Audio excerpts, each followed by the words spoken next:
Olá, senhoras e senhores, sejam todos bem-vindos. Está começando a terceira edição do projeto Diálogos com os Presidenciáveis sobre a reforma tributária progressiva. Eu sou Ludmila Machado, jornalista da Anfip. Este evento é uma realização em parceria da Associação Nacional dos Auditores Fiscais da Receita Federal do Brasil, Anfip, da Federação Nacional do Fisco Estadual e Distrital, FENAFisco, e do Sindicato Nacional dos Auditores Fiscais da Receita Federal do Brasil, Sindifisco Nacional. O debate está sendo transmitido nos canais do YouTube das três entidades e pode ser acessado pelo público em geral. O objetivo do projeto Diálogos com os Presidenciáveis é analisar as perspectivas da tributação progressiva no Brasil a partir de 2023. A tributação progressiva é o eixo do projeto Reforma Tributária Solidária, formulado pela Anfip e pela FENAFisco, com apoio do Sindifisco Nacional. Um estudo que indica que, tecnicamente, é possível adotar no Brasil um sistema tributário mais justo, alinhado com a experiência de países mais igualitários.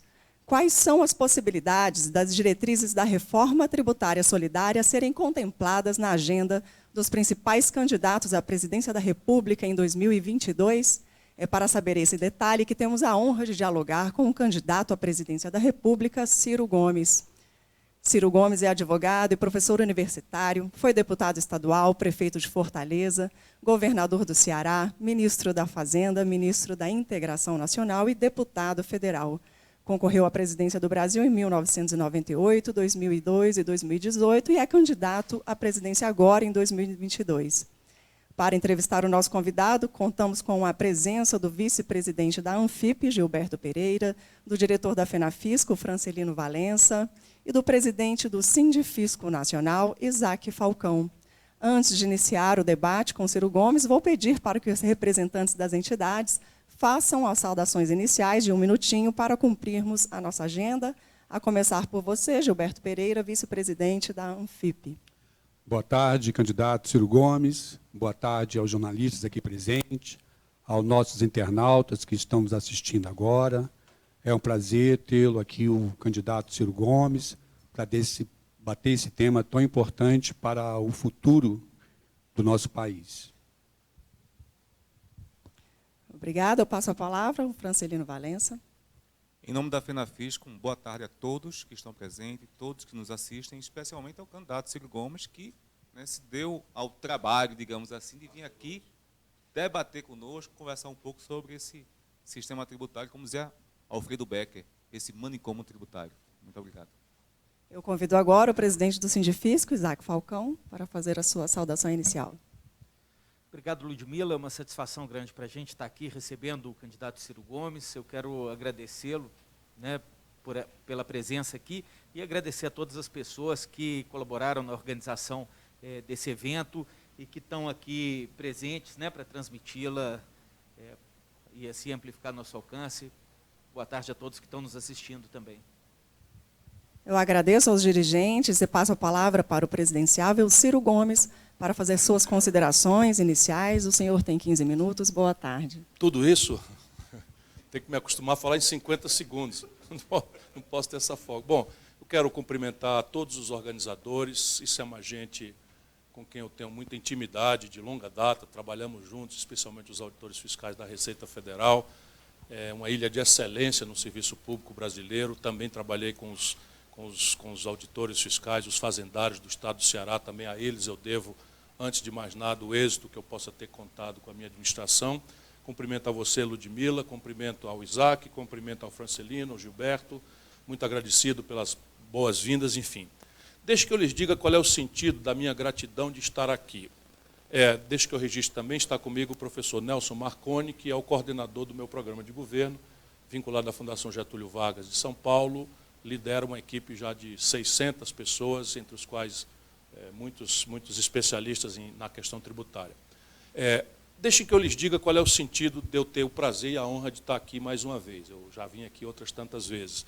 É que a profundidade da crise brasileira, a complexidade dela e a renitência dela no tempo, não nos permitem aceitar que o debate de 2022 seja reduzido a uma disputa febril, odienta, ou de paixões estéreis entre fascismo e o comunismo, como se nós estivéssemos nas antecedências da Segunda Guerra Mundial.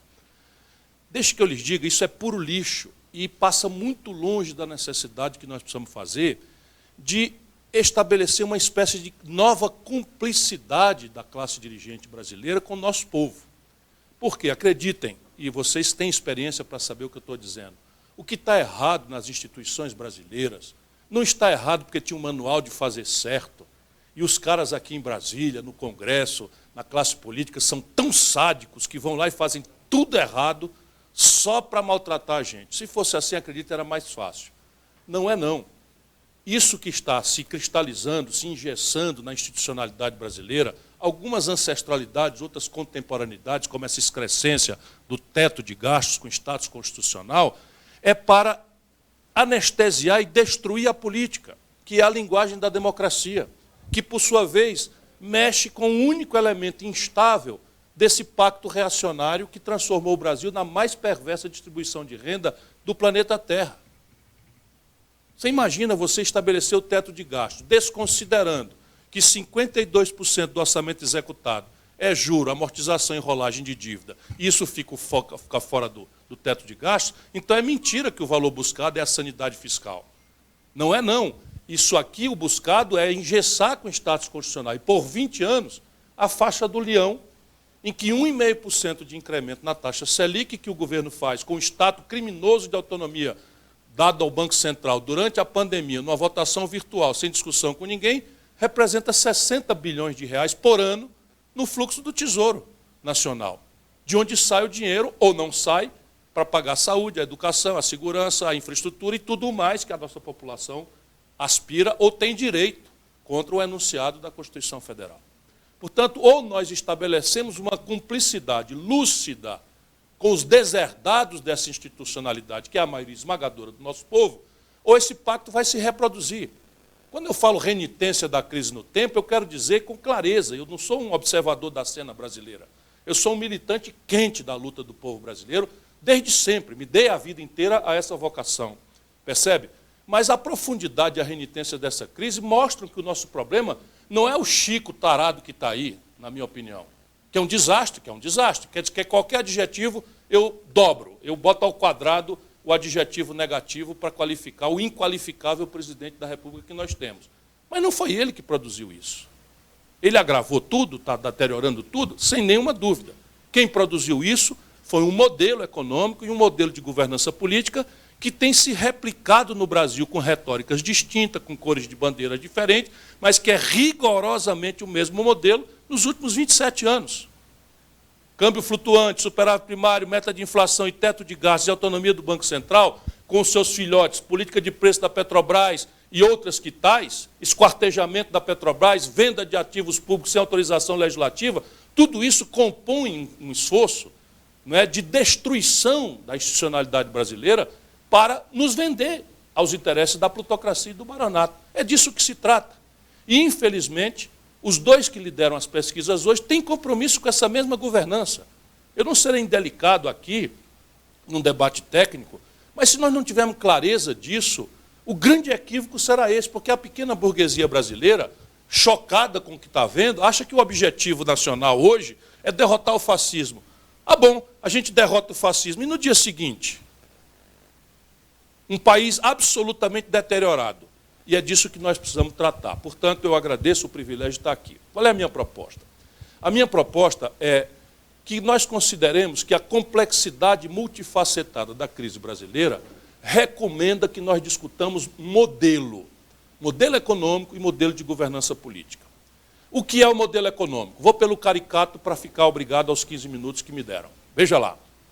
O Orçamento Nacional Brasileiro, que é aquela lei, aqui se conhece tudo, estou pensando no internauta que está nos ouvindo, que prevê todas as receitas, ou tributárias, ou de crédito, e todas as despesas para elencar concretamente onde é que vão as concretas prioridades do governo.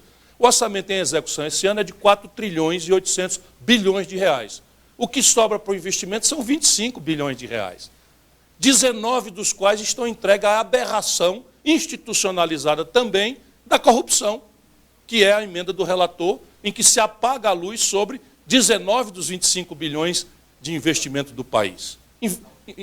sabe, orçamento secreto?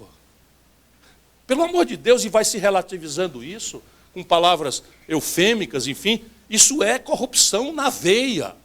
Qualquer auditor achará 30%, 40% de desvio, ou qualquer observador vai ver que a dispersão desses recursos num clientelismo de milhares de microiniciativas sem nenhuma consistência orgânica, nem para qualificar a saúde, nem a educação, nem a infraestrutura, nem a competitividade sistêmica, nem a produtividade geral da economia brasileira, que está sendo destruída. Então, isso é um elemento concreto de que nos recomendamos a trabalhar. Como é que se trabalha uma questão dessa? Primeiro, plano. Plano significa abrir mão, de uma vez por todas, do mito neoliberal ao qual aderimos, com casca e tudo, achando alguns que nós podemos simplesmente dourar a pílula, humanizar o caminho. Isto não é possível. Olha o que aconteceu com o Brasil nesses últimos anos. Hoje, 70 de cada 100 trabalhadores ou estão na mais deprimente estatística de desalento, que é como o IBGE chama quem desistiu de procurar emprego, ou no desemprego aberto, puro e simples, ou na informalidade mais selvagem, que nós precisamos caracterizar para não passar rapidamente com uma palavra sobre o que é informalidade. Sabe o que é informalidade hoje no Brasil? Uma jornada semanal de trabalho de 60 a 70 horas, sem descanso semanal remunerado, sem férias, sem 13º salário e, pior de tudo, daqui 15, 20 anos, sem nenhuma cobertura previdenciária, sem aposentadoria nenhuma. Lá, este problema não terá solução. Ou se discute cá esse assunto, ou nós estamos condenando 40, 50, 60 milhões de brasileiros a estarem morando nas ruas em tempos de frio e de chuva, sem dinheiro para comprar o remédio na hora que as dores da velhice chegam. Isso as pessoas às vezes acham que eu sou, destemperado. Eu não consigo ficar frio, sabe, diante de tão cruel irresponsabilidade do Brasil. Ora, isto, de novo, não foi produzido ontem, isso é um produto de um modelo. E o Brasil, das poucas nações do mundo, tem alternativa. Eu sustento que o projeto deve dizer que o Brasil deveria se impor. Eu boto como minha contribuição metodológica, para não fugir da briga. O Brasil devia se impor a tarefa de, em 30 anos, virar um Portugal, sob o ponto de vista de indicadores sociais e econômicos.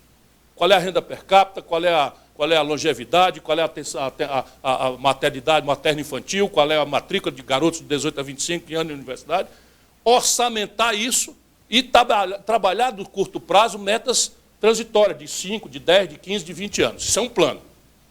Nacional há de ser, porque as condições de empreender não são globais. Nem o domínio tecnológico, nem a taxa de juros, nem a escala das empresas são globais. Portanto, nós temos que aprender de novo que nós estamos meio que sós na comunidade internacional. Não seremos salvos da nossa tragédia socioeconômica pelo dinheiro dos outros. Isto é uma mentira que tem também se introduzido na vida brasileira, como se nós cumpríssemos uma agenda do bom moço internacional. Neste dia, então, seremos salvos do nosso desastre pelo capital estrangeiro. Nunca houve isso na história da humanidade. O capital que financia o desenvolvimento nação a nação é aquele capital que a nação consegue construir em casa, com a equação tributária, com a equação previdenciária, com a equação do mercado de capitais, que ele conseguir, mais ou menos, justa e progressivamente, ou não fazer. E o Brasil está fazendo o oposto daquilo que deveríamos fazer historicamente. Não é só o Bolsonaro que desastrou tudo. E por que desenvolvimento? Porque companheirada, deixa eu dizer para vocês, se me permite o companheirada aqui, desenvolvimento não é consequência de conversa fiada, nem de retórica de político, muito menos de político mal intencionado e político que aderiu à apologia da ignorância. Se vocês repararem, o elemento mais simbólico hoje de identificação dos líderes brasileiros com o povo é ter orgulho de ser ignorante, sabe, de fazer apologia. Eu não entendo nada de economia, chama o Paulo Guedes, diz o Bolsonaro. Ou o Lula diz, não, deixa que eu chuto que a picanha e cerveja vai vir para todo mundo e tal. Isso é um desastre. Porque não é que a gente precisa ser doutor, não, mas a gente precisa saber dar ordem, saber dar a diretriz, saber avaliar uma conduta, saber punir interesses, premiar interesses, enfim. Sem isso, sem supervisionar, você não consegue arbitrar conflitos tremendos que há numa sociedade fragmentada como a sociedade brasileira. Por isso, o desenvolvimento do Brasil virou uma consequência, sabe, um efeito colateral, se possível, de uma engenhoca econômica que congelou as variáveis do capital. Todas as variáveis do capital estão congeladas e sem risco. A única coisa que ficou submissa a um risco, que não é risco, é certeza, é o crescimento econômico.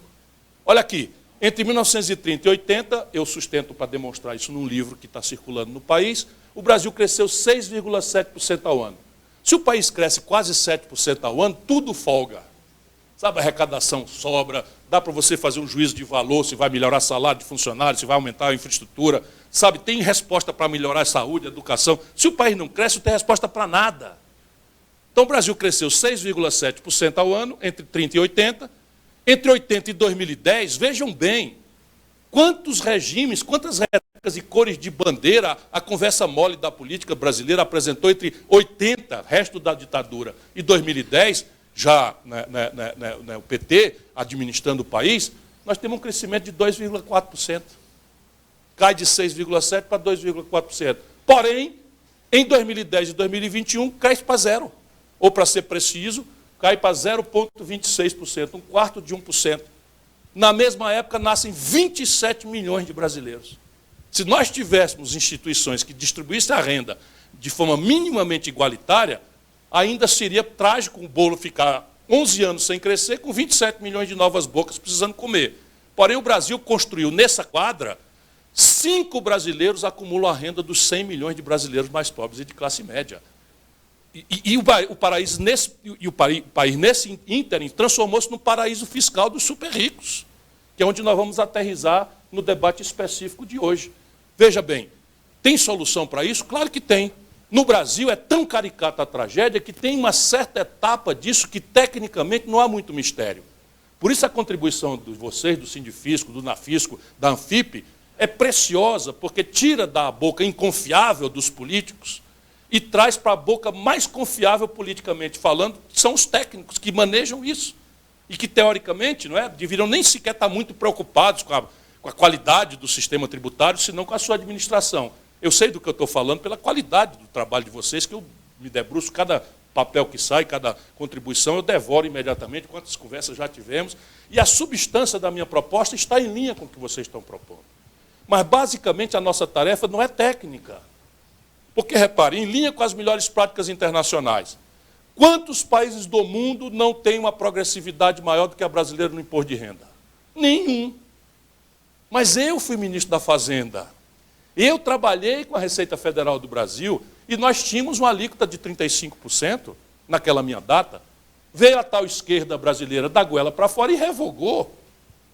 E, em cima disso, generalizou uma prática que é evasão fiscal, não é sonegação, mas é uma elisão, da pejotização generalizada, artistas, futebolistas, grandes apresentadores de telejornais e tal, ganhando fortunas, que são da prática salário, e que pagam 15% e não os 27,5% que um servidor público, por exemplo, da Receita, deixa retido na fonte. Está direito isso?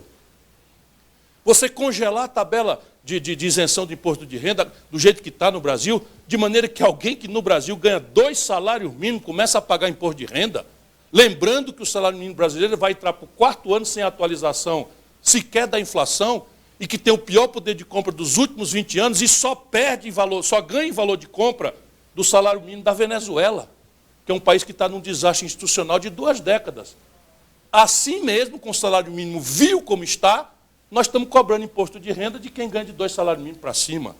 E deixamos o super rico sem pagar imposto sobre lucros e dividendos. Quantas nações do planeta Terra deixam de cobrar lucros e dividendos empresariais? Eu cobrei quando fui ministro da Fazenda.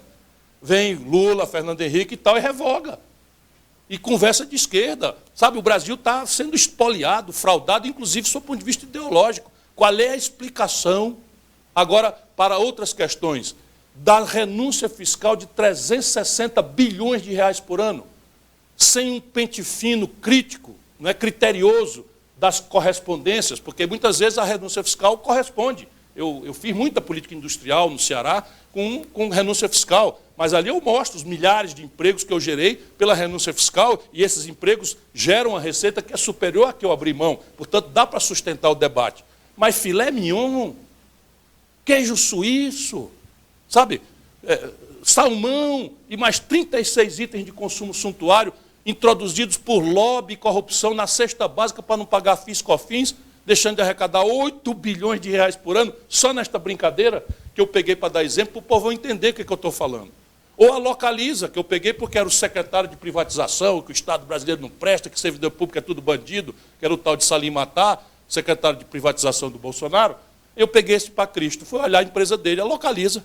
tem um regime especial de preferência de compra direta, para não pagar o imposto do ICMS na compra do carro, bota o carro alugado para o Uber por 6 meses, deprecia como bem de capital para abater os impostos que deve, e, no fim, emplaca o carro que está rodando no Oiapoque, ou no Chuí, ou em Santana do Livramento, ou em Fortaleza, em Belo Horizonte, para não pagar o IPVA.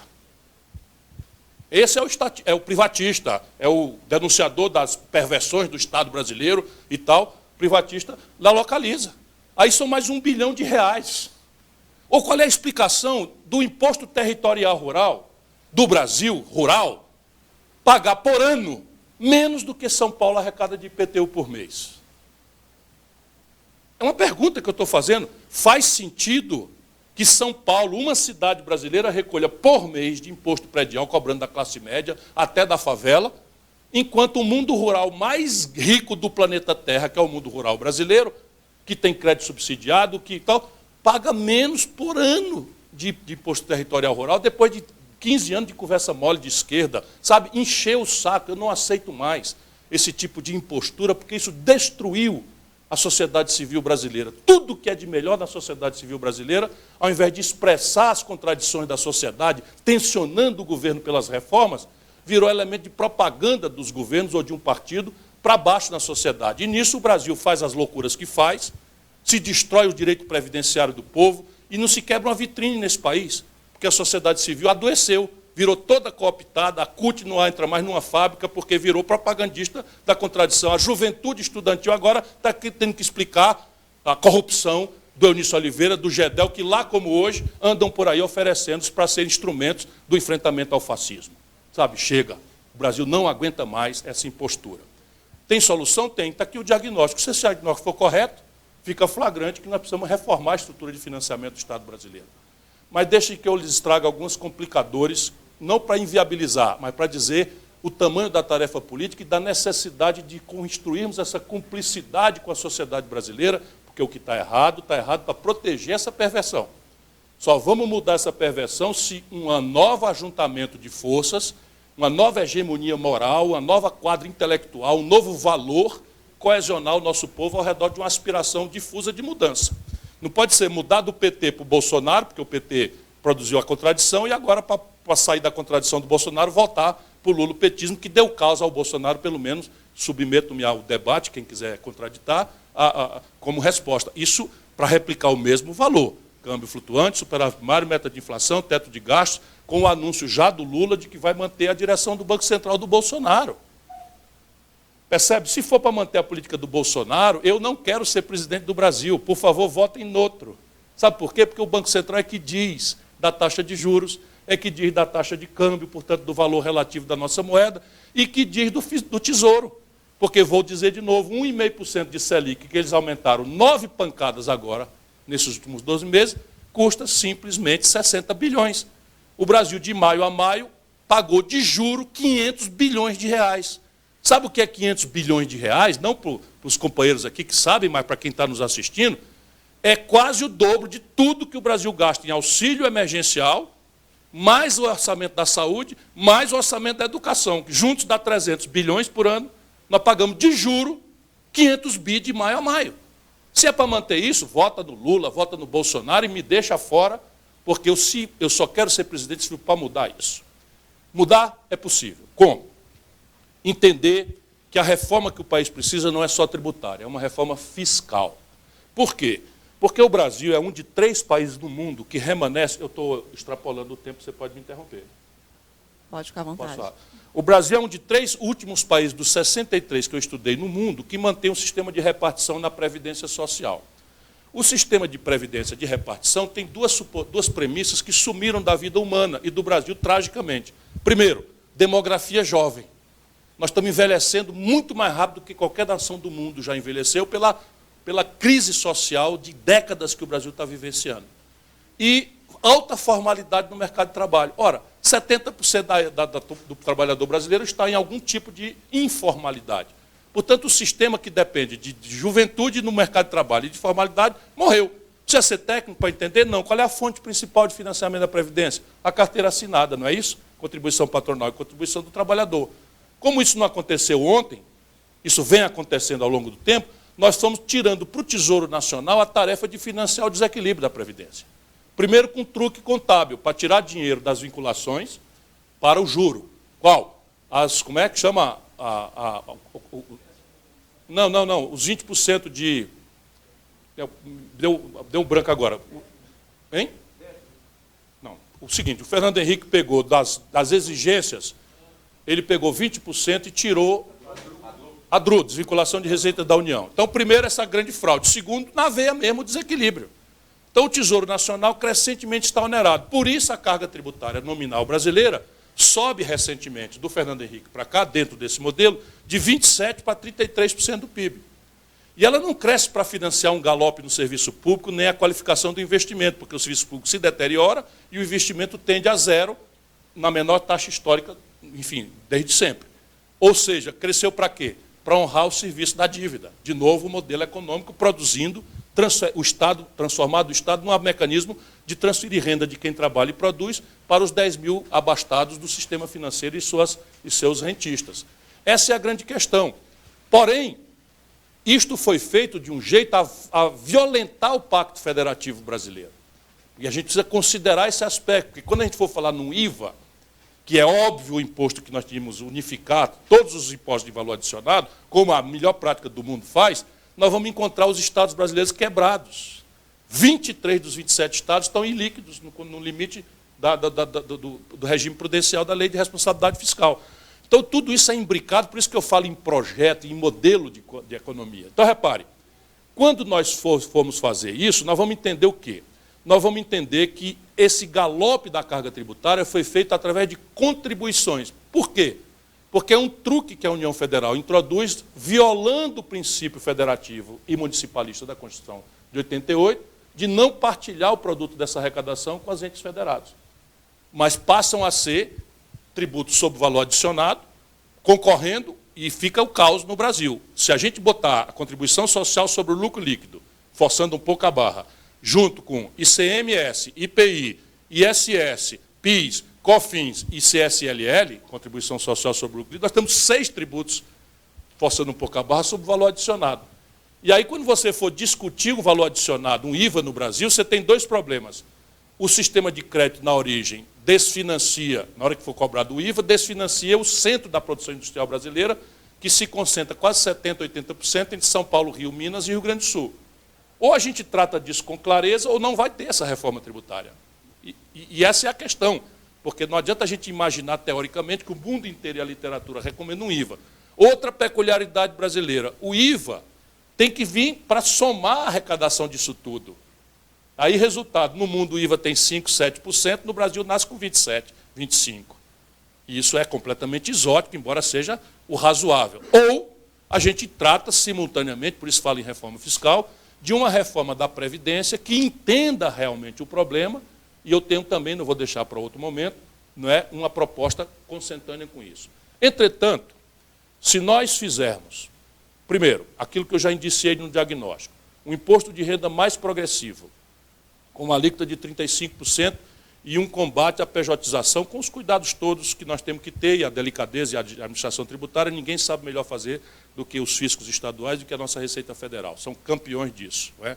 E a Procuradoria da Fazenda Nacional sabe bastante bem o que é legal, o que não é, enfim. Mas, enfim, com todos os cuidados necessários, nós fizemos um imposto sobre grandes fortunas, com alíquota moderada, porque os 2 opositores que estão liderando a pesquisa repetem o mesmo argumento, que se você fizer o imposto sobre grandes fortunas, o capital vai embora. Isso é mentira. Isso é mentira. E citam os 2 por coincidência desagradável, nenhum parou um minuto para estudar, o caso da França, antes do euro. Ora, você da França para Luxemburgo, você vai a pé. Sabe, da França para a Áustria, você vai a pé. Da França para a Espanha, você vai a pé. Portanto, era diferente a França fazer um tributo alto, de alíquota alta, antes do euro, em que você podia levar um saco de dinheiro e atravessar a fronteira.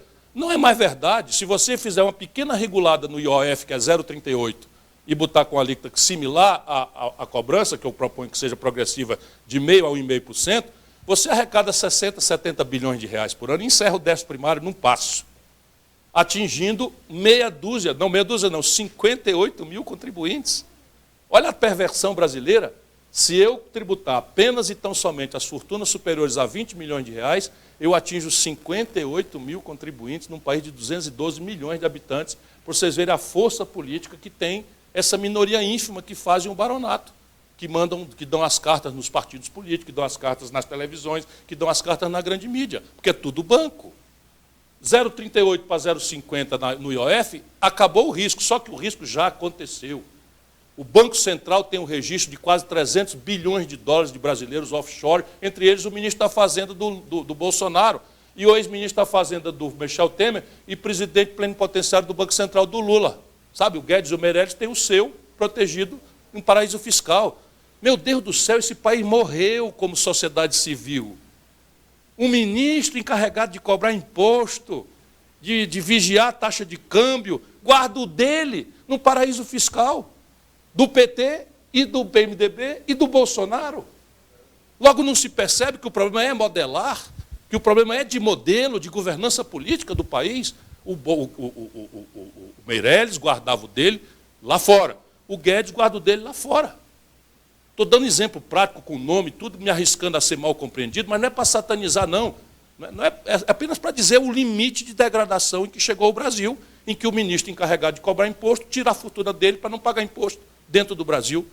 O ministro encarregado da saúde da moeda tira o dele para não sofrer a doença da inflação que está aí de volta.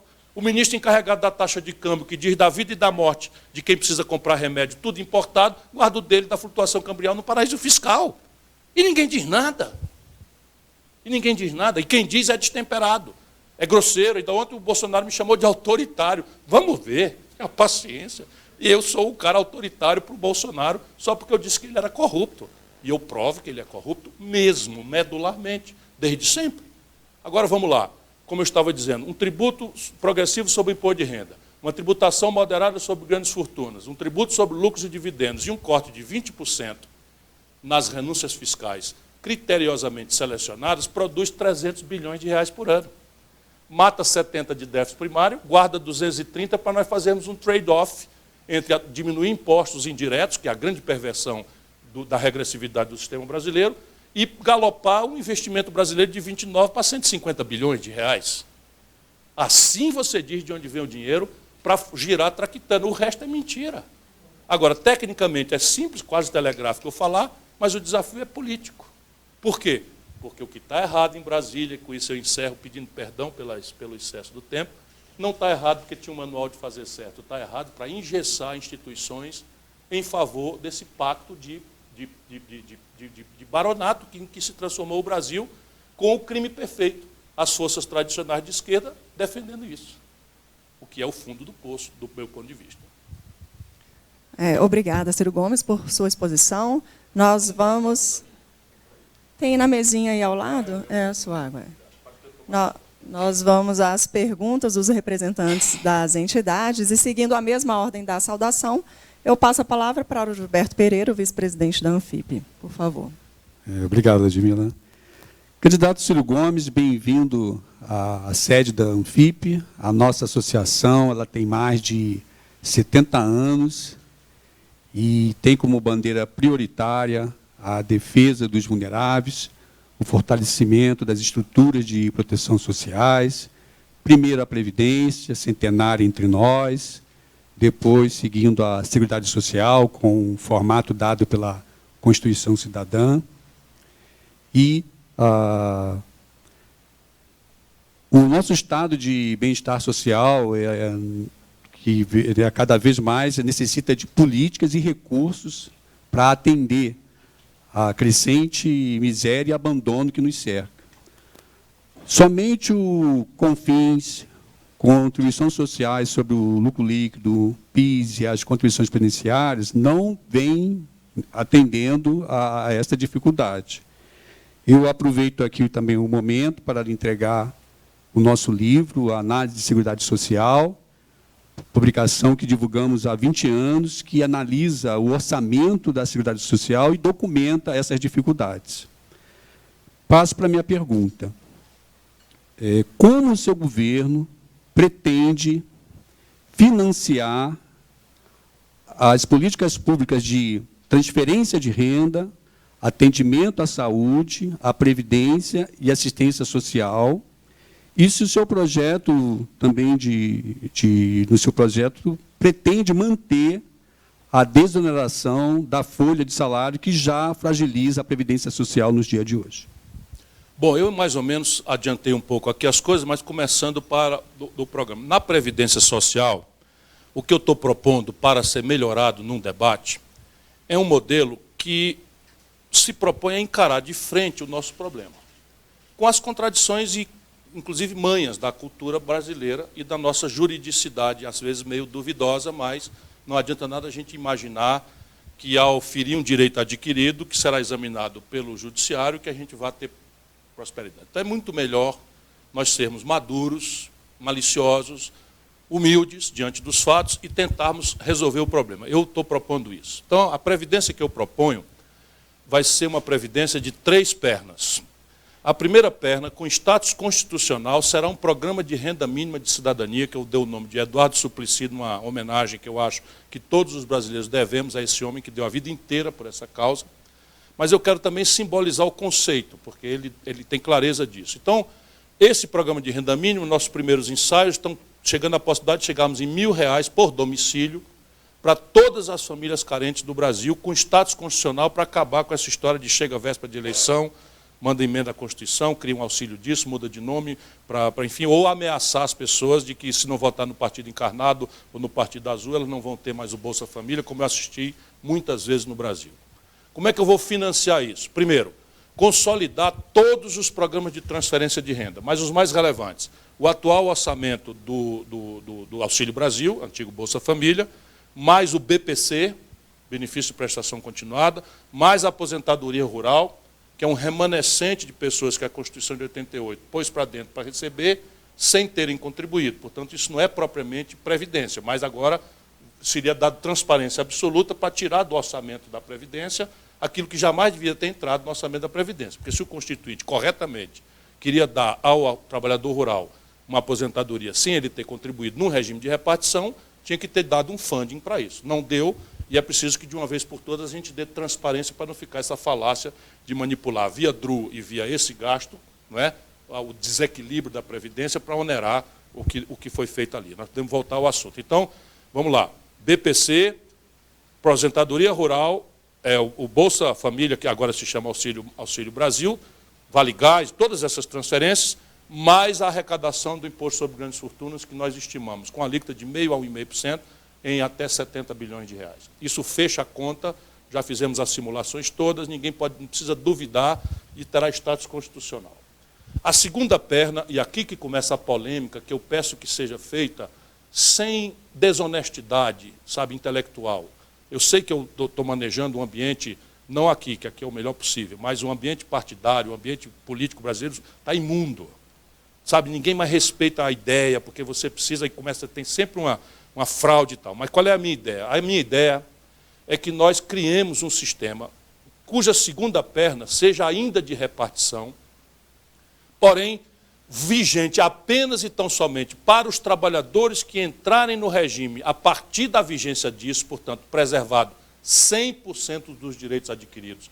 Inclusive, em processamento, vamos tomar um auditor fiscal da Receita Federal. Ele tem 20 anos de contribuição e vai ter mais 10 anos ou 15 anos, dependendo desses números todos aí, dependendo da idade e tal, de contribuição. Isso ficar intocado nesse novo modelo que eu proponho. É apenas para o novo auditor que fizer concurso no ano que vem, depois do ano que vem, se esse projeto estiver em vigor, ele entrará neste regime novo, que é com um teto unificado para 100% dos trabalhadores brasileiros, sejam eles do serviço público, sejam eles do setor privado, sejam eles do judiciário, do Ministério Público, dos políticos, seja quem for. E vamos discutir, é bem maleável isso, porque aqui é o custo de transição que vai impactar. Nós vamos discutir um teto para isso. Vamos supor R$9.000. Então, só e somente se o novo servidor público ou privado, de qualquer dos poderes, em qualquer hierarquia, inclusive juízes, magistrados, políticos, etc., terão direito a uma previdência pública incondicional de repartição com o teto de R$9.000. É a segunda perna. Só para quem entrar porque a petezada virou desonesta, todo dia ficam fraudando a tentativa que eu faço de ser de boa fé, uma pessoa que quer discutir os problemas para poder amadurecer as soluções democraticamente, porque eu não me considero nem de longe dono da verdade.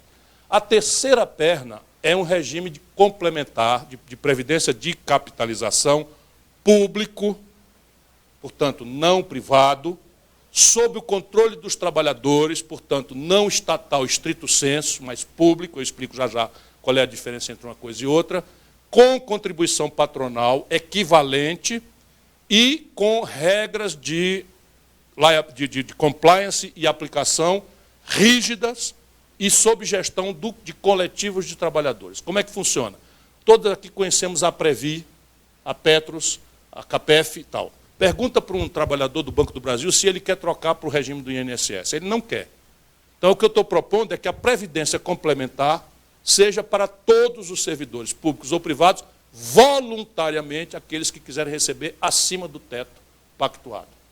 E, neste caso, a contribuição dele exigirá a contribuição patronal igual, e a gestão disso será, no primeiro momento, com grande rigidez, na questão da compliance, para evitar a roubalheira que se faz na Previ, na Petros, etc., etc. O assalto é geral, PSDB, PT, todos roubam loucamente nesses fundos de pensão, né, FI, FGTS, tudo é uma roubalheira. Eu conheço tudo isso bastante bem, e esse é o terror que eles têm de um dia eu chegar ao poder no Brasil. Eu não sou nenhum inocente, sei bastante bem onde é que eu alcanço as coisas todas. Pois bem, é melhor matar na origem, porque se eu chego lá, eu acabo a brincadeira. Aqui eu previno tudo isso, e quem administrar, ao invés de ser um ministro, um representante dessa política mundana, nós vamos repartir esse imenso fundo que vai nascer e vai virar o maior estoque de poupança para se associar ao investimento brasileiro a coletivos de trabalhadores. Então, vamos pegar, por exemplo, vamos supor que junta Senafisco, Anfip, Sindifisco, mais os fiscos municipais e não sei o que e tal, e cria um grande fundo só para os servidores do fisco. E vocês vão eleger um coletivo que estará vinculado a uma legislação em que, por exemplo, no começo, só pode aplicar no privado com AAA de risco. E administração conservadora. Nós já estamos experimentando isso no Ceará. O novo fundo de pensão do servidor público do Ceará, hoje, é evidente que é muito novo ainda, está dando lucro. Por quê? Porque nós praticamos isso, a contribuição do trabalhador, do servidor e do Estado, botamos num fundo, essa administração é severa, mas no Brasil o juro é tão alto que o rendimento financeiro está compensando os fluxos de pagamento, os primeiros que estão pagando. Claro que com o tempo nós vamos ter que ir vendo como é que vai acontecer, mas em qualquer circunstância nós estamos tratando aqui da previdência complementar. Então essa é a primeira ideia, volto a dizer, para ser discutida, melhorada. Qual é a chave aqui de você antecipar a coisa? Eu posso, para aquele servidor que eu falei, que voluntariamente quiser, ele pode aderir ao novo plano de capitalização e ser indenizado pelo que ele contribuiu para trás com o título da dívida pública pré-fixado, com prazo de 30 anos e com juro de caderneta de poupança, e ele fica com esse título para ou hospedar pelo valor de face na nova conta, e aí vale pelo valor de face, ou vender no mercado secundário pelo preço que o mercado secundário pagar, o que provavelmente não acontecerá muito, porque a tendência, nesse caso, será um deságio que não interessa ao servidor que ainda está. Portanto, ele tendo o direito pleno, porque não vai mudar só para os novos, ele pode optar de se antecipar para isso, porque será um bom plano previdenciário, porque público, controlado pelo próprio trabalhador, com regras de compliance, de aplicação severa, etc., etc. No sistema tributário, meio que eu já descrevi aqui.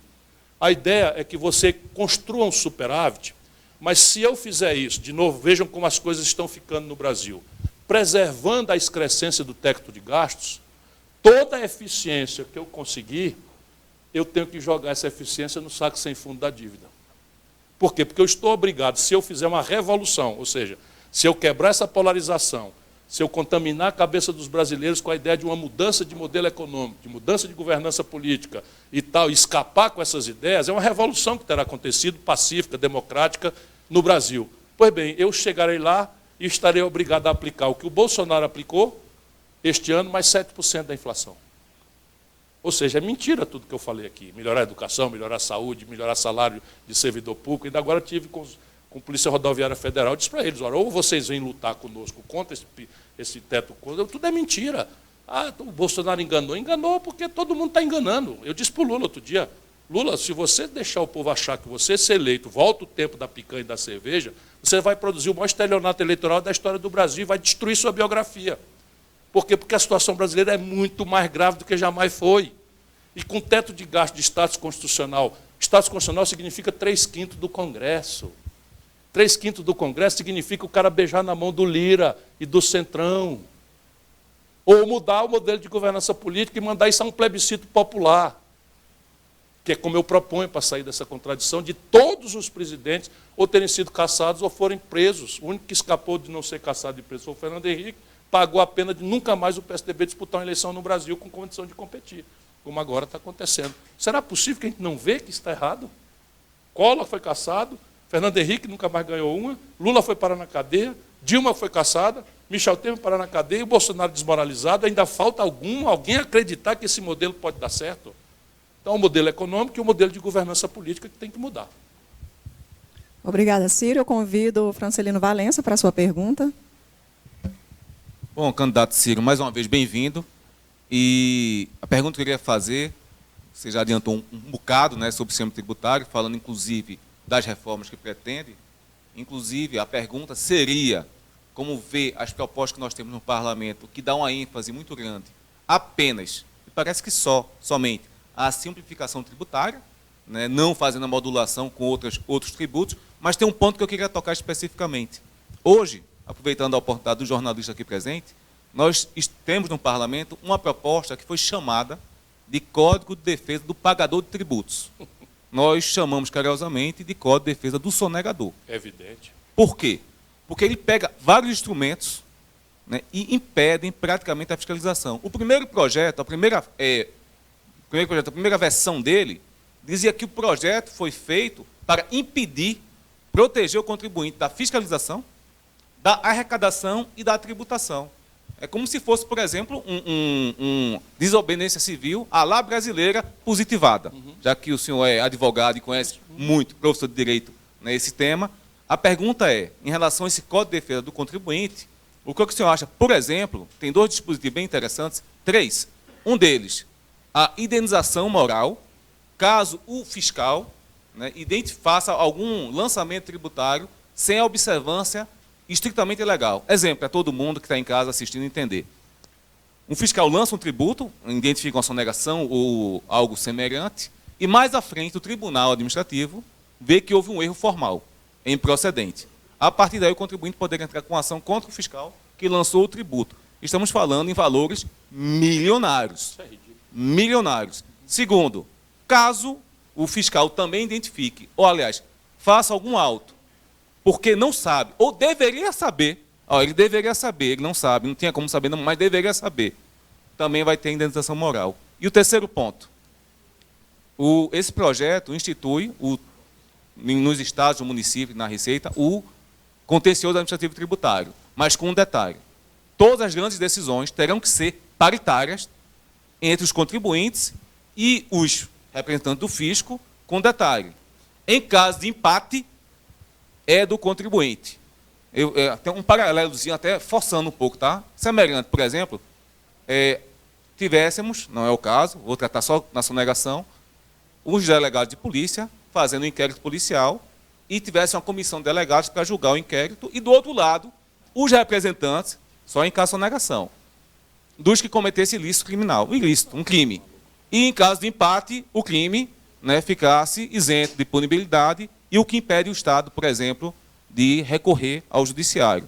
Parece um absurdo isso, mas está hoje no proposta de lei, no projeto PLP 17. O que é que o senhor, como candidato, acha disso e o que pretende fazer para impedir e coibir a sonegação fiscal nesse país? Bom, até aqui nós conversamos sobre um desenho tributário mais progressivo, que eu estou completamente afim com a reflexão acumulada de vocês. Na verdade, é uma das fontes onde eu bebo.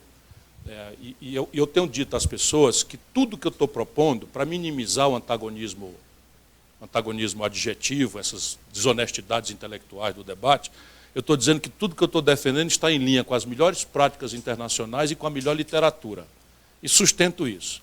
Então, o outro caso é a sonegação.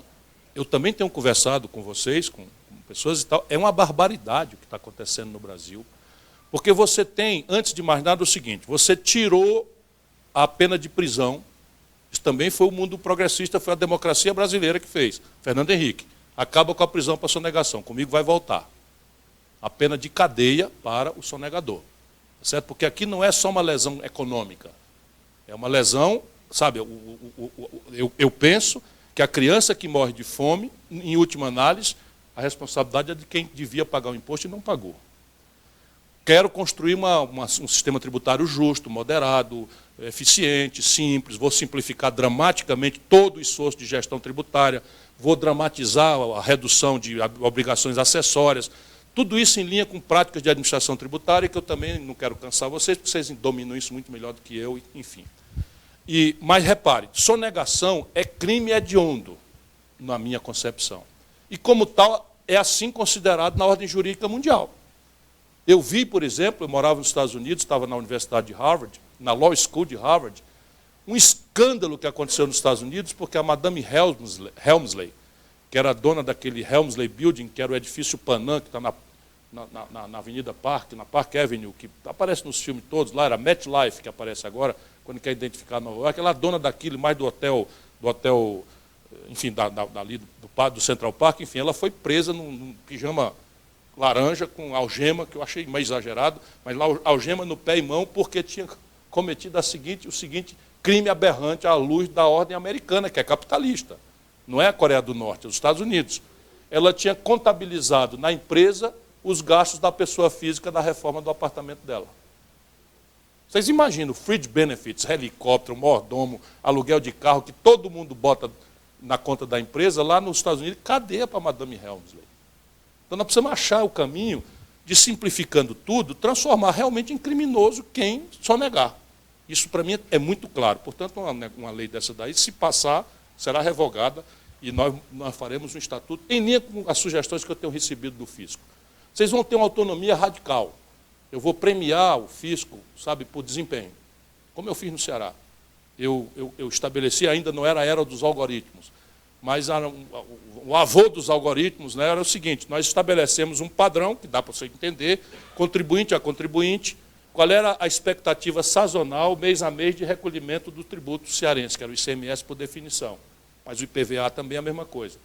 E o computador acompanhava, foi montado pelo fisco do Ceará. Quem contribuísse acima do esperado recebia uma carta de elogio. Quem contribuísse 5% ou mais abaixo, recebia uma pergunta, o que aconteceu? E a fiscalização só saía para fazer profundidade de 5 anos, que é o tempo da prescrição do crédito tributário. Muito poucas vezes nós saímos. Muito poucas vezes nós precisamos sair, às vezes era um incêndio, às vezes uma coisa que aconteceu, então aquele faturamento caiu e tal. Como fizemos um esforço de formalização do pequeno. Então a ideia era, meio trabalhando em matéria de fato, eu sou professor de Direito Tributário, então o fato gerador do ICMS é o ato de compra e venda, mas eu não tinha muito como fiscalizar a compra e venda de 1.000 pequenos estabelecimentos, nós resolvemos esquecer o fato gerador, em acordo com o contribuinte, e criamos carnés. Então, carnés, cada um contribuía lá R$1.000 ou R$1.500, e foi um acordo que foi feito, aumentou muito a arrecadação, diminuiu muito a informalidade, especialmente porque começamos a fazer contribuinte substituto e tal. Tudo isso foi a Receita que me ensinou. E vocês terão assim, autonomia radical. Radical porque nem sequer o presidente da República vai poder se meter, porque não deve. Lá no Ceará, diz, rapaz, o fiscal, eu falei, meu irmão, não posso fazer nada, sabe? Então, o contencioso há de existir, mas vai ser 2/3 servidor público e uma participação legítima de 1/3 do contribuinte. Percebe? Por quê? Porque esse é um trabalho público. A participação da sociedade civil deve ser para vigiar, para garantir transparência, para conter o abuso e tal, etc, etc. E o dolo de um fiscal já está previsto na lei. Se o fiscal cometer uma arbitrariedade dolosa, não precisa lei nenhuma nova. Ele responde por isso pela lei que está em vigor no Brasil. Não é? Eu também fui muito severo com eventuais distorções que aconteceram. Enfim, mas esse é o plano.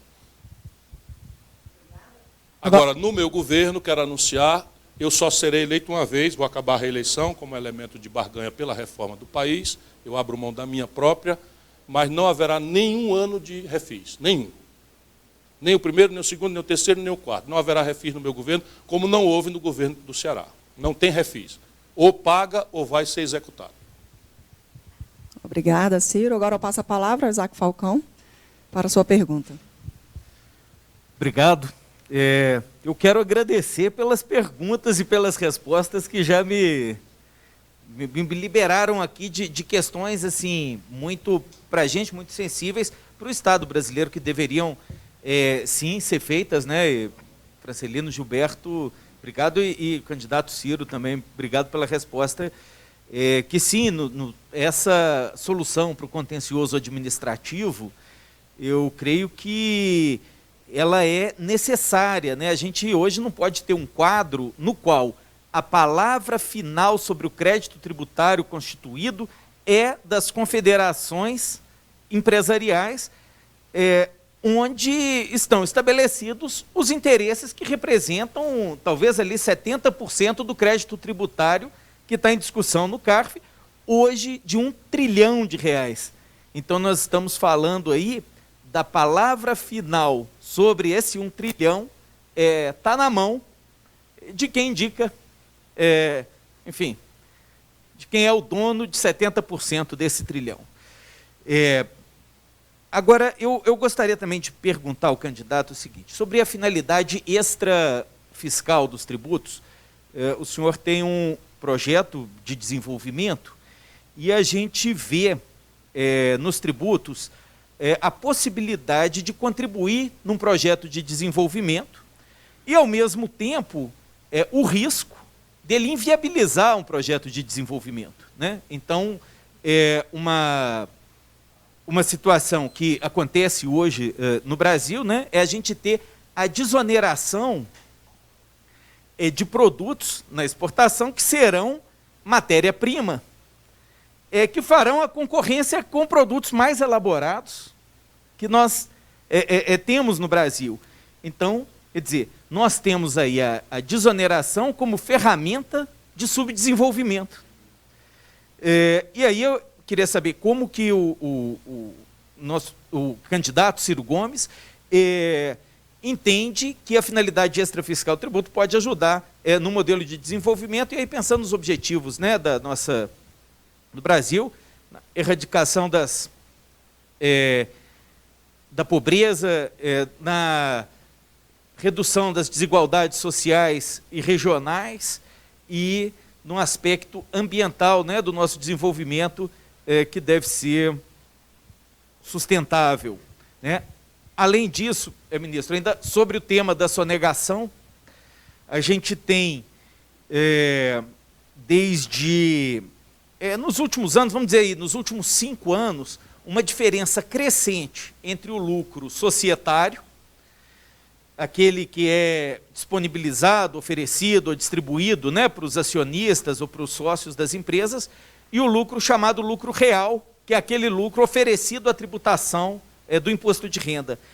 Tem havido uma separação crescente entre os valores, nos últimos 5 anos, progressiva, cada vez maior essa distância entre aquele lucro que o acionista recebe e aquele que é oferecido à tributação do imposto de renda. A gente atribui isso a 2 temas que foram aqui tratados hoje. Um é a concessão de benefícios, né, que podem resultar em exclusão do lucro real, de forma descoordenada com o projeto de desenvolvimento. E 2, a retirada da fiscalização dos grandes contribuintes. Um recuo muito importante da fiscalização. Nos últimos 2 anos, o número de auditores fiscais da Receita Federal caiu para metade. E nesse metade, olha, de 12 mil e alguma coisa em 2009, 12.700, para 7.800 atualmente, 60%. Nós estamos com 60% do quantitativo de auditores fiscais. E é claro que esse 60% ele não se reduz linearmente, porque há demandas que a Receita Federal precisa de responder a partir de outros órgãos, requisições de Ministério Público, prazo de ação judicial, mandado de segurança, atendimento do contribuinte no guichê, enfim, esclarecimento de dúvidas, elaboração de legislação. Há demandas que têm que ser respondidas para fora do planejamento, vamos dizer assim, dentro dos objetivos de arrecadação e etc. Então, a Receita perde desproporcionalmente os auditores que estão na fiscalização, que estão indo combater a sonegação. A perda é muito maior, percentualmente, do que a perda geral de auditores fiscais. Então, há uma retirada da fiscalização de campo. E, no orçamento, esse ano, sim, nós tivemos um corte de metade do orçamento para ser liberado a conta-gotas a partir do momento em que o orçamento acabou. O governo vai liberando a conta-gotas e, com isso, aumentando a margem de controle dele sobre o órgão. Então, isso faz crescer fantasticamente a sonegação. Corte de pessoal, corte de orçamento, retirada da fiscalização, e aí a gente tem o aumento da diferença entre o lucro que está oferecido para a tributação, que está oferecido para os acionistas, e nessa sonegação crescente, a gente não vê o efeito na arrecadação. Por quê? Um outro tema que o senhor já trouxe aqui hoje, que é a ausência de correção da tabela do imposto de renda. Então, a sonegação vai sendo compensada com... Poupa rico e toma do pobre. Exatamente. Vai sendo compensada com maior tributação sobre os assalariados e com maior tributação sobre o consumo. Assim se mantém. Mas há um limite nisso. Então, essa sonegação crescente, se não for resolvida, a gente vai ter aí um limite naquilo que está sustentando a arrecadação hoje, e aí um colapso fiscal, né? Eu queria que o senhor comentasse essas. Bom, na verdade, o professor Nelson Marconi corretamente está fazendo o que é a tarefa dele, eu pago ele regiamente. Digo muito obrigado a ele uma vez por semana, esse é o pagamento dele. Tomou nota ali. A segunda parte da sua pergunta não é uma pergunta, é uma contribuição importante para a gente estudar. Você viu a minha perplexidade de saber que perdemos 40% da estrutura de auditoria fiscal no Brasil. Não é possível. Então, mas veja, eu estou obrigado hoje, pela Constituição brasileira, a gastar ano que vem, se eu ganhar a eleição, o que o Bolsonaro gastou, mais 7%. Eu tenho que ser sério e tenho que dizer, vai depender muito do êxito que eu vou ter, né, em ganhando a eleição, contaminar o povo brasileiro com esse conjunto de novas ideias, porque aí eu diminuo a distância entre um presidente reformista que quer mudar o país e um Congresso que não é propriamente picareta, tem ali muito picareta, lamentavelmente, mas é um Congresso municipalista, digamos assim, que não está discutindo a sanidade fiscal do país, está discutindo os pequenos benefícios locais, etc., etc., o que é um problema cultural que eu compreendo também, já fui deputado federal, também não tenho muito susto, dá para negociar com autoridade sem se vender para essa gente, se tiver essa força popular lúcida, essa nova cumplicidade. Então, essa segunda parte, vou ficar lhe devendo uma resposta, senão a solidariedade conceitual, mas o que eu vou fazer com isso eu ainda preciso estudar, porque eu costumo ter muita seriedade. Na primeira questão, entretanto, você foi firme numa coisa que ninguém está falando. Alguns tributos, que as pessoas não sabem, não existem propriamente para arrecadar, mas para fins de comércio exterior. O imposto de importação e o de exportação foram flagrantes, né? Mas algumas outras há, por exemplo, restrições de natureza fitossanitária, taxas, etc., muitas vezes pelos americanos, pelos europeus, são manipuladas para fins de comércio exterior. Virou uma baderna absoluta. É o território, de novo, da picaretagem da ontem, anteontem. O Bolsonaro foi num podcast chamado Flow e se gabou orgulhosamente de ter zerado a tributação sobre jet ski e sobre veleiros. Gabou-se. E eu tinha feito, vocês devem estar vendo aqui, eu estou vermelho, eu tinha tirado uns câncer de pele aqui na ponta do nariz, que é base celular, não é relevante, desde que você não deixa ele fazer sede, tirei outra aqui e tal, estou meio vermelho porque estou uma reação alérgica, mas enfim, naquele dia, de manhã, eu estava lá deitado na coisa, sofrendo aqui uma anestesia na cara e tal, que é tudo muito sensível, e os aparelhos ali do lado, e eu enlouquecendo, doutor, e esse aparelho, o cara dizia, da Coreia, e esse aqui italiano, esse alemão, esse da Coreia, esse da alemão, esse da Coreia, todos os aparelhos do médico estrangeiros. 17 bilhões de dólares é a importação só do governo federal no complexo industrial da saúde. 17 bilhões em número redondo dá 100 bilhões de reais por ano. A gente pobre financiando emprego lá fora com coisas que é compra governamental. Você pode fazer política de desenvolvimento regional, como você corretamente, política de desenvolvimento regional, de autonomia tecnológica, de pequenos associados num cluster na Universidade de Montes Claros, lá no norte de Minas, onde está a maior pobreza em Minas Gerais, enfim. E eu enlouquecido com aquilo, quando eu chego de noite, assisto o Bolsonaro dizendo que tirou tirou. Assim ele me dizia, custou $100 mil, mas eu paguei 100% de tarifa no imposto de importação num aparelho médico. Caramba, quer dizer, o Bolsonaro tirou o imposto de importação do jet ski e do veleiro, e os equipamentos médicos pagam 100% de imposto de importação. Virou uma barafunda, virou uma baderna completa. Brasil, segundo maior produtor de alimentos do planeta Terra, 33 milhões de brasileiros passando fome. 140 milhões de brasileiros não fazem 3 refeições por dia. De cada 4 crianças, só uma faz 3 refeições por dia. Problema? Abastecimento e preços que foi destruído. Um dos elementos possíveis é o imposto de exportação. Em casos graves de desabastecimento, o imposto de exportação, porque não é para arrecadar, é para criar um equilíbrio de maneira que não desabasteça o mercado brasileiro. Querosene de aviação e óleo diesel. Só para você ver como é séria a sua pergunta. Hoje, um terço do querosene, 100% quase do querosene de aviação e um terço do óleo diesel que nós usamos no Brasil vem importado. Quando você importa um barril de óleo diesel, você vem com o preço CIF, que é Cost, Insurance and Frete. É o preço do frete, o preço do seguro e o custo. Pois bem, sabe o que eles estão fazendo na política de preço da Petrobras? Pega o preço do barril de petróleo do Golfo do México, com frete e seguro, e contaminam 70% do preço do diesel produzido no Brasil em real com esse preço. Percebe?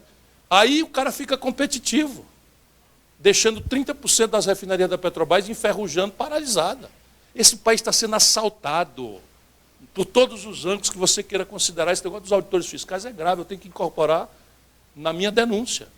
Percebe como eu estou denunciando enlouquecido que os caras, no dia que aprovaram o crédito emergencial para a fome do povo, aprovaram o crédito consignado na conta do miserável que vai receber o crédito, o Auxílio Brasil. Meu irmão, será possível que esse país adoeceu? Ninguém faz nada.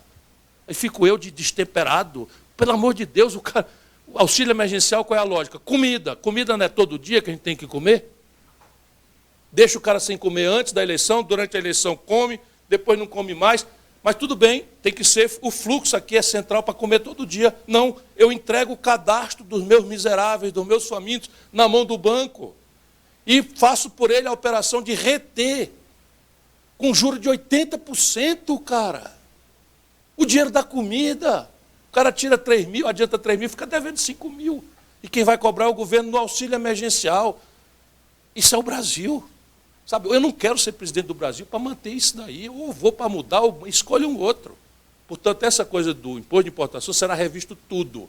Todas as renúncias fiscais serão pente fino. 20% já é a meta que eles têm, não quero nem saber. 20%. Nós fizemos no Ceará. Quando deu a luz da crise, há uns 3, 4 anos atrás, chamamos todos os incentivados, nós não vamos esperar o tempo ruim. Vamos cortar aqui 15%. O Ceará é bastante líquido. Há 30 anos nós não falamos em problema fiscal lá no Ceará.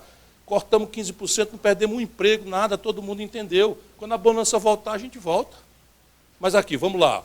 Manaus. Aí o Bolsonaro arrebenta o IPI para fazer demagogia, desfinancia estados e municípios, porque junto com o imposto de renda e o IPI são o elemento central dos fundos de participação, e arrebenta Manaus, de onde sai 8% da produção industrial do Brasil e cuja assimetria competitiva é absoluta, que não produz nenhum insumo e nem é o mercado local do output, da venda. E nós vamos destruir isso, percebe? Então tem que entender o Brasil. Ali tem contrapartida, mas salmão não pagar PIS/COFINS, percebe? 20% já está a ordem, mas eu vou passar o pente fino. E a sonegação vai ser combatida com toda a dureza. A outra parte nós vamos estudar. Agradeço a contribuição. Obrigada a todos pelas perguntas. Nós vamos ampliar o debate aqui com a participação dos jornalistas presentes. Aqueles que tiverem alguma pergunta podem sinalizar. Nós temos aqui o microfone no centro do salão. Podem utilizar, só se identificar com o nome e veículo. Eu peço que considerem o foco do nosso debate, né, sobre tributação. Tudo bem, candidato Rodolfo Lago, do Congresso em Foco. O senhor fez, né, um bocado, né? A gente já se encontrou em outras campanhas por aí, né? O senhor fez aí um diagnóstico da questão tributária, das suas ideias, das suas propostas, do que, né, e apresentou, de certa forma, aí, problemas aí do que vem sendo feito e do que vem sendo proposto. Mas, mal ou bem, a gente tem aí no Congresso, né, algumas propostas que vêm tramitando há algum tempo, né? Acho que a que avançou mais é a PEC 110 lá no Senado, né? Aí eu lhe pergunto o seguinte: é possível, o senhor sendo presidente, o senhor avança do ponto em que está lá no Congresso, ou vai ser preciso rever isso tudo e mandar um projeto novo? Já foi dito aqui, acho que foi pelo Francilino, que é mais uma simplificação que está em debate do que uma reforma tributária. E a gente tem feito esse tipo de coisa. Então, alguns princípios que estão ali, eu participo. O Mauro Benevides Filho, que junto com o Nelson faz a minha equipe, o Mauro é mais especializado em finanças públicas e tal, tem atuado lá. Portanto, nós não desprezamos aquela iniciativa, até porque ela está acumulando conceitos. Mas eu quero propor uma coisa que, no sentido melhor da palavra radical, ou seja, que procure ir à raiz, para a gente não deixar por menos na partida. E eu lhe explico por quê. O sistema tributário brasileiro, no seu coração, foi imposto pela ditadura, com uma característica muito peculiar da vida brasileira. E ele era tão a única saída para o pacto, tal que a Constituinte de 88, generosa cidadã que era, praticamente agasalhou o mesmo modelo que a ditadura impôs. E aqui começa a distorção. Qual é a distorção? Que é derivada da vida brasileira. A gente, às vezes, manda um técnico estudar em Chicago, o cara volta cheio das teorias, não entende nada. Tipo o Paulo Guedes sabe nada do Brasil, não compreende nada. Está muito longe de entender qualquer coisa, mesmo os melhor intencionados. Então, repare, o nacional-desenvolvimentismo, olha onde é que está a causa histórica da distorção. Produziu uma espécie de monstrengo ao concentrar quase 80% da produção industrial do país em 4 estados, São Paulo, Rio, Minas e Rio Grande do Sul. Na crença de boa-fé, de que ao produzir uma chapa de aço em Volta Redonda e garantir, porque estatal, um preço CIF uniforme, ou seja, entregava a chapa, que é uma indústria de base, para a metalmecânica de Fortaleza, a metalmecânica do Amapá ou a metalmecânica do Ceará ou da Bahia, pelo mesmo preço, isto estabeleceria um equilíbrio na vantagem comparativa de Volta Redonda ser a sede da CSN, que tinha que ser em algum lugar. Isto, primeiro, revelou-se um equívoco, porque a única vantagem comparativa da distância logística não é bem o caso. Mas depois revelou-se essa tragédia. Qual é? Nós montamos um sistema tributário cuja deformação, à luz da melhor literatura e das melhores práticas internacionais, é o crédito na origem. Então, quando eu ligo uma televisão em Pereiro, no interior do Ceará, todo o gasto de infraestrutura para essa televisão poder ser ligada lá, é o Estado que faz. Mas o crédito do ICMS que alguém pagou por essa televisão lá numa loja, vem parar em São Paulo. Uma coisa. E a melhor hora para nós corrigirmos essa distorção passou. Por quê? Porque a política de juros do Plano Real, que é do que se trata hoje, a tragédia brasileira, eu sei porque eu estava lá e rompi, muita gente não quis entender, porque eu tendo ajudado a fazer o real, rompi logo em seguida, fui embora para os Estados Unidos, passei a escrever, tentando denunciar a distorção. Qual é a distorção? A distorção é que nós quebramos a federação. Hoje, volto a lhe dizer, se você tomar o limite prudencial da Lei de Responsabilidade Fiscal, 23 dos 24 estados brasileiros estão quebrados. Porém, os 4 estados industriais, aqueles que concentravam 80%, respondem por 80% dessa dívida. O valor total dessa dívida é 600 bilhões de reais. E 80% do valor dessa dívida são São Paulo, Rio, Minas e Rio Grande do Sul. O que tem se dado a esses estados como solução para o problema? Mantém-se as distorções e fazem ciclicamente esses regimes de recuperação fiscal, nenhum deles jamais foi cumprido, mas aviltam politicamente esses estados, e eu creio que isso tem uma malícia do Fernando Henrique, que conhece a história do Brasil, sabe que é preciso, para manter a hegemonia do tucanismo e petismo de São Paulo, é preciso enfraquecer Minas, enfraquecer o Rio Grande do Sul, de onde vem a Revolução de 30, isso é muito recente no Brasil. Eu disse isso aos governadores todos, e eles não querem ouvir, mas, enfim, a história está aí para explicar. O fato é que eu estou propondo uma solução mais radical, no sentido raiz da palavra. Qual é a solução? Para mudar a governança política, eu vou propor que a minha eleição seja o máximo plebiscitária possível, como eu estou tentando fazer aqui. propor, dizer número, dizer qual é a equação, o risco político, quantos contribuintes, quem não vai gostar disso, quem vai gostar. Por quê? Porque eu não quero ser presidente do Brasil para administrar massa falida, eu quero mudar o Brasil. Senão eu não quero mesmo ser. Isso é honesto o que eu estou dizendo aqui, eu quero muito. É a quarta vez que eu vou tentar, né, a eleição, eu quero muito. Dei a minha vida para me preparar para isso. Né, e tal. Então, veja, então, transformar a eleição num plebiscito programático, ao máximo. Em seguida, propor essa reforma holisticamente, uma coisa concatenada com a outra, nos 6 primeiros meses. Em terceiro lugar, negociar com os políticos, como é normal numa democracia. Eu não pretendo ser imperador do Brasil, eu quero ser só um bom presidente, mas eu vou ampliar essa negociação, trazendo para a negociação a mediação dos governadores e prefeitos, dando a eles, em troca, uma reestruturação desse passivo de 600 bilhões de reais. Na prática, assim, Minas Gerais manda 15%, 12% a 15% todo mês da sua receita corrente líquida para Brasília. Se eu tiver êxito máximo na reforma, eu deixo esses 15% lá, capitalizo para o futuro e ofereço a condição de fazer esses 15% vir para cofinanciar um grande programa de investimento. Terá flexibilidade, mas não tanta que disperse. Vai ser saneamento básico, moradia popular, educação, enfim, vou concentrar ali, mas Minas ficará com 15%, em vez de um programa de recuperação fiscal mortal e impagável, eu faço isso em troca de incremento do investimento e da mediação do governador de Minas e dos prefeitos, todos, esses 600 prefeitos juntos, para fazer a mediação da reforma nos 6 primeiros meses. E, escape fusível final, o que remanescer de impasse, eu quero, com acordo com maioria simples do Congresso, mandar plebiscito popular, voto direto do povo, como está previsto na Constituição Federal Brasileira.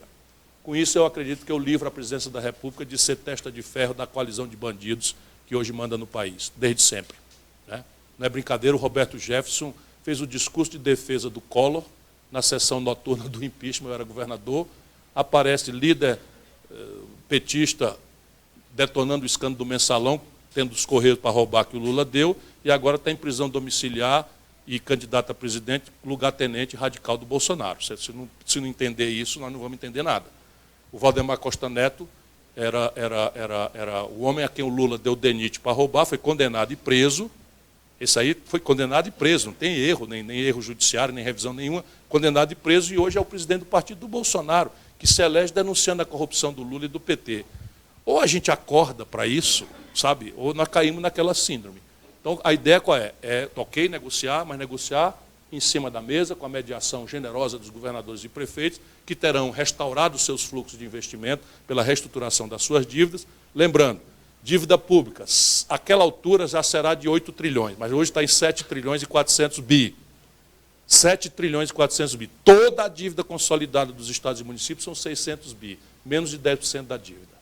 Então, não é muito misterioso você fazer o que os norte-americanos chamam aí a literatura de Asset Liability Management, em troca dessa dinâmica política e de investimento. Pessoal, boa noite. Nicolas Schoes, do Poder 360. Ciro, acho que você não me conhece ainda, né? Não de vista. Queria perguntar 2 coisas para você, Ciro. A primeira, você mencionou, acho que hoje, pela primeira vez, que pelos primeiros estudos, o valor do programa de renda mínima poderia ser de R$1.000 por família. Certo? Por domicílio das famílias carentes. Em média. Assim, em média, também é uma nova informação. Esse negócio de média, porque para ser média, supõe que alguém vai receber mais do que 1.000, e eu faço. Mas ainda sobre isso, eu queria saber se nesses primeiros estudos, professor, tem uma estimativa de custo total desse programa. Você menciona que somaria o orçamento de Auxílio Brasil, BPC, aposentadoria rural, seguro-desemprego, se não me engano também. Seguro-desemprego. O imposto sobre grandes fortunas. Então, primeira coisa, o valor total algo ao redor de 170 bi ano. 6% do PIB, 6,5% do PIB. Perfeito, bem direto. Aqui se estuda, aqui a gente aprofunda as coisas. Segunda coisa, seu programa prevê uma série de novos impostos, ou pelo menos que não são cobrados ainda, embora já sejam constitucionalmente previstos, como sobre grandes fortunas, lucros de dividendos que já foi cobrado e tal. Queria saber se não tem risco de haver um aumento de carga tributária com tanta nova tributação. Claro que sim, mas a minha ideia é que nós façamos esse aumento para financiar 2 coisas. Uma redução da carga tributária sobre as incidências nos mais pobres e da classe média, especialmente a tributação indireta do consumo, Estou estudando formatos, tem uma ideia que não está pronta ainda, mas eu já tenho ensaios disso bastante adiantados, que é uma, enfim, não está maduro ainda, mas haverá uma fração desse ganho de arrecadação que será para abater coisas. Por exemplo, a primeira grande coisa é subir a tabela de imposto de renda.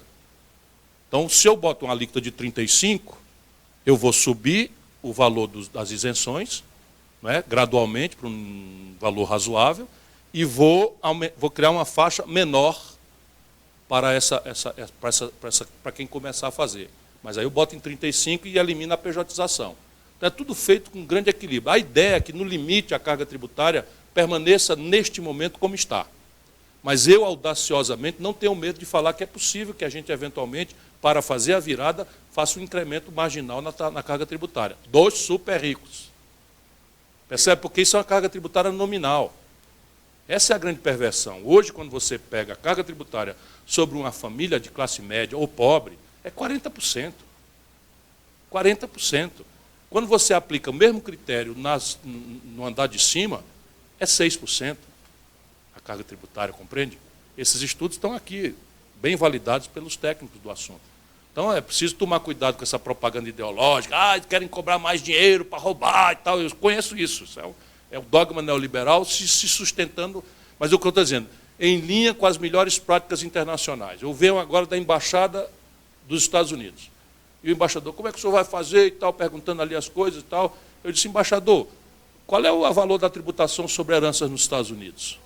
No meu estado do Ceará é 8%, que é o teto que o Senado dá. No Brasil é 4%. Nos Estados Unidos é 40%. Sabe? Nos países europeus é 37%, 40%, 42%, 45%. É só em linha com as melhores práticas. Quais são os países do planeta Terra, das 180 nações representadas na ONU, que não cobram lucros e dividendos? Eu falava que era só o Brasil e a Estônia, agora descobri que a Colômbia recentemente também não cobra. Então, só o Brasil, a Estônia e a Colômbia não cobram. Eu cobrei. Qual é a explicação? Você é um jovem talentoso, tem um salário de nababo lá na CNN, na Poder 360, morre com 27,5% no salário na fonte, não dá nem para escapulir. Resultado, o cara que é dono de um banco no Brasil recebe R$1 bilhão, ou se é acionista da Petrobras, recebe R$1 bilhão no bolso da pessoa física e não paga um centavo de imposto. Qual é a justiça disso? Não? Devido à agenda aqui do Ciro Gomes, a gente vai antecipar o nosso encerramento. E eu já passo a palavra... Eu já li a Salvador. Eu já passo a palavra, candidato, para suas considerações. Eu quero só agradecer a vocês. Assim, eu estou comovidamente apaixonado pela ideia de que o Brasil está maduro para mudar. Não é conceitualmente difícil, não é mesmo. Quem tem uma excelência, não é, profissional no serviço público como o Brasil tem, não estou falando aqui na presença, eu digo isso na ausência com muito mais ênfase. O Brasil tem ilhas de excelência para ser imitadas no serviço público. O Itamaraty, a Receita Federal, a própria Polícia Federal, organicamente, embora tenha exceções hoje que estão se prestando a esse serviço porco de serem polícia do Bolsonaro, enfim, isso é uma minoria pequena. A Receita nem isso foi coisa... Enfim, tem muita coisa boa. Então, assim, tecnicamente, o problema brasileiro ainda tem solução. Está caminhando para o colapso, mas ainda tem solução. Mas essa solução pede um novo pacto de cumplicidade com a sociedade brasileira, que hoje está induzida a protestar por ódio e paixão contra o Lula e o PT e votando no Bolsonaro, numa proporção que recomenda humildade a todos nós, especialmente ao campo progressista. 70% do eleitorado brasileiro, dos centros mais dinâmicos da nossa vida, São Paulo, Rio de Janeiro, Minas Gerais, Rio Grande do Sul, o Centro-Oeste, o Norte brasileiro, 70% em números redondos, votaram no Bolsonaro. Não é porque o Bolsonaro tinha uma história de vida generosa que justificasse uma proporção tão boa de votos. Ele não tinha, ele vinha do baixíssimo clero, um picareta, que roubava dinheiro na gasolina do gabinete. Estou dizendo isso com dor. Eu era colega do Bolsonaro. Peguem meu gabinete, ainda hoje está lá no portal da transparência, só para vocês verem se eu estou exagerando. Tá? Meu gabinete gastava R$600 de gasolina por mês em postos diversos de Brasília, que é onde a gente trabalha, os deputados. O Bolsonaro era R$12 mil no posto da Barra da Tijuca, numa nota fiscal só. Roubava dinheiro de funcionário fantasma. Pois bem, esse homem se elege com 70% dos votos. Se nós não entendermos o que aconteceu, sabe, e achar que a solução para esse desastre em que nós caímos por ódio, justo, compreensível, mas completamente equivocado, é agora cair de volta no sistema que causou essa tragédia. Não aprenderam nada. Sabe, o Renan Calheiros, o Eunício Oliveira, o Gedel Vieira Lima, estão todos com o Lula no mesmo momento, agora, todos juntos. O compromisso de manter o Banco Central autônomo do Lira e do Bolsonaro, compromisso de manter a Eletrobras vendida na Bacia das Almas, estão subfaturando por metade o valor das refinarias brasileiras, venderam a Landulfalf pela metade do preço, venderam a Lubinói no Ceará pela metade do preço, venderam os gasodutos e oleodutos da Petrobras. Gente querida, só tem esse patrimônio, não tem outro não. Venderam esse patrimônio, esses gasodutos e oleodutos, com um contrato de aluguel dos mesmos gasodutos pela mesma Petrobras que vendeu, cujo valor em 6 anos paga o valor que pegaram. E como esse contrato é um recebível, o dinheiro foi levantado com esse recebível da Petrobras. Vocês estão entendendo o que eu estou falando? Auditores sabem o que é. Então eu tenho um apartamento, vendo o meu apartamento para você e alugo, te entrego um contrato de aluguel para mim mesmo pagar em 6 anos o dinheiro que tu me pagou. Estão destruindo o nosso país. E não interessa aqui se você é a favor da privatização ou contra, não é disso que se trata. Sabe, o que se trata é o seguinte, faz 50 anos que o Brasil produziu um patrimônio à custa de muito sacrifício do nosso povo, estão dilapidando, e só tem esse, é o que se chama once and for all. Só tem este patrimônio, não tem o segundo patrimônio para bancar gasto corrente. Pedalada fiscal, que canalhamente embasou o impeachment golpista da Dilma, embora para mim fosse um governo trágico, é uma senhora honrada. Pedalada fiscal, quem está fazendo é o Bolsonaro, com o silêncio pusilânime da nossa elite. Sabe o que o Bolsonaro fez? Pela primeira vez na história, pegou o rendimento financeiro artificial da conta das reservas do Banco Central e entesourou na dívida. 700 bilhões de reais. Sabe o que o Bolsonaro está fazendo? A política de preço da Petrobras, que está destruindo as donas de casa que não podem pagar gás de cozinha, e está antecipando 48 bilhões no trimestre de janeiro a março, 88 bilhões de abril a junho. A Petrobras não teve este lucro. Distribuindo antecipadamente sem pagar um centavo de imposto, e uma parte do leão vai para os banqueiros estrangeiros e nacionais, mas uma parte relevante vai falsear as contas do Estado brasileiro, através de dividendos que a União está recebendo e também tesourando, enquanto se contabiliza um déficit primário de 70 com mais 40 agora do auxílio emergencial, só que na prática, como isso é once and for all, você está abatendo gasto corrente com desmobilização patrimonial, estão destruindo o nosso país. E o grande líder das esquerdas está prometendo picanha e cerveja pelo mero fato dele voltar. Se for assim, irmãos, me deixem fora, mas muito obrigado por terem me deixado dentro, porque eu quero é lutar. Obrigada, candidato, por sua presença neste diálogo. Obrigada ao Gilberto, Francelino, Isaac, a todos os jornalistas aqui presentes e a todos que nos assistem. Pode cavalgar? Pode, está liberado. Amanhã acontece mais uma rodada. A partir das 10 horas da manhã, nas redes sociais das entidades, temos mais uma rodada de debates. Obrigada a todos.